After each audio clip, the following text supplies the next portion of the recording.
Match হারের পর বিদেশি ক্রিকেটারদেরকে দুষলেন সিলেটের অধিনায়ক। হ্যাঁ দর্শক, চলুন দেখে আসি বিস্তারিত ভিডিওতে।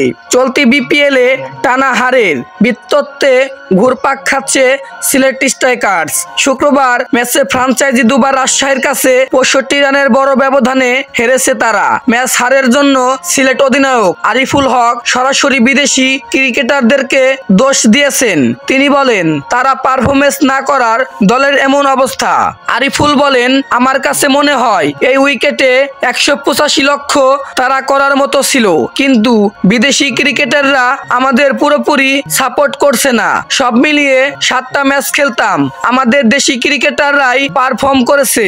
আমাদের টপ অর্ডারের বেশিরভাগই বিদেশি ক্রিকেটার, তারা যদি সাপোর্ট না করে তাহলে 180 কেনা আমরা 150 রানও করতে পারবো না। দলে থাকা বিদেশি ক্রিকেটারদের পরিবর্তন করার ইচ্ছা জানিয়েছেন সিলেট অধিনায়ক। এখন আমাদের কোচিং স্টাফদের সঙ্গে কথা বলতে হবে, দেখতে হবে কি অবস্থা। পরিবর্তন আসতে হবে, পরিবর্তন না আসলে হচ্ছে না, পরিবর্তন আনতে হবে।